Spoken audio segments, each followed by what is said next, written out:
बहुत समय पहले की बात है। किसी स्थान पर एक महात्मा पर्णकुटी बनाकर निवास करते थे। महात्मा बहुत सीलवान, परम दयालु और निष्प्राही थे। जहाँ वे एक और एकांत में एकाग्रचित होकर ईश्वर का ध्यान करते थे, तो वहीं दूसरी ओर अपने पास आने वाले दुखी लोगों के दुख का निराकरण भी अवश्य करते थे। उनके सद्गुणों और सेवा कार्य से भगवान बहुत प्रसन्न हुए। उन्होंने वरदान देने के लिए एक देवदूत को धरती पर उनके पास भेजा। महात्मा ने देवदूत का हृदय से सत्कार किया और उनसे उनके आने का कारण पूछा।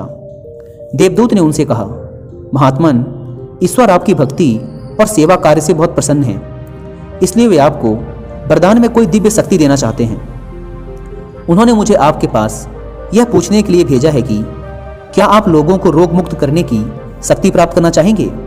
महात्मा ने विनम्रता से उत्तर दिया, हे देव, भगवान मुझ पर प्रसन्न हैं, यही मेरे लिए सबसे बड़ा वरदान है। मुझे कोई शक्ति नहीं चाहिए। मैं परमेश्वर के विधान में कोई हस्तक्षेप नहीं करना चाहता। जब महात्मा ने रोग मुक्त करने की शक्ति लेने से मना कर दिया, तो देवदूत ने उनसे कहा, तो आप दुष्टों को सद्मार्ग पर लाने की शक्ति ग्रहण करें। महात्मा ने पुनः यह कहकर विनम्रता से शक्ति लेने से मना कर दिया कि पापियों को सद्मार्ग पर लाना आप जैसे देवदूतों का काम है। देवदूत बड़े आश्चर्य में पड़ गए। उन्हें विश्वास नहीं हो रहा था कि महात्मा ने इन शक्तियों को लेने से मना कर दिया था। वे उनकी भक्ति भावना और अनासक्ति से बड़े प्रसन्न हुए। उन्होंने महात्मा से कहा, हे महात्मन, आपने तो मुझे बड़े संकट में डाल दिया है। ईश्वर की आज्ञा अनुसार मैं आपको कोई शक्ति दिए बिना वापस स्वर्ग नहीं लौट सकता। कृपया आप कोई शक्ति अवश्य स्वीकार कीजिए। महात्मा कुछ देर तक विचार मग्न रहे। फिर उन्होंने देवदूत से कहा, ठीक है, अगर आप मुझे शक्ति देना ही चाहते हैं तो यह वरदान दीजिए कि भगवान मुझसे जो भी शुभ कर्म करवाना चाहते हैं वे बस होते चले जाएं। मैं जहां से भी गुजरूं वहीं पर लोग रोग मुक्त होते चले जाएं। देवदूत ने कहा, ऐसा ही हो, और उसने महात्मा की परछाई को रोग मुक्त करने की शक्ति से संपन्न कर दिया। फिर वे वहां से चले गए। इधर महात्मा जहां भी जाते वहीं लोग स्वस्थ होते चले जाते। ना तो महात्मा को और ना ही लोगों को कभी यह पता चल पाया कि कैसे उनके कष्ट दूर हो गए।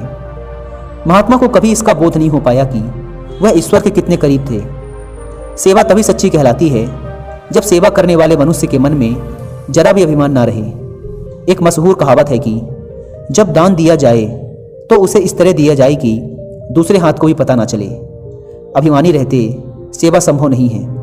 जो सेवा के बदले नाम की चाहत रखता है वह कभी सेवा कर ही नहीं सकेगा, क्योंकि कृतज्ञता का गुण प्रत्येक मनुष्य में होता ही नहीं, और प्रशंसा ना मिलने पर वह सेवा कार्य छोड़ बैठेगा। याद रखिए, सहानुभूति, दया और उदारता के बिना सेवा संभव नहीं है। महात्मा गांधी ने भी कहा था, जो मनुष्य जाति की सेवा करता है वह ईश्वर की ही सेवा करता है।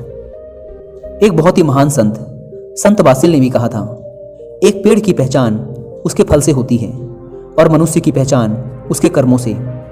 एक अच्छा काम कभी गुमनाम नहीं रहता। जो सम्मान का बीज बोता है परिणाम में मित्रता की फसल काटता है, और जो दया को रोकता है बदले में प्यार पाता है।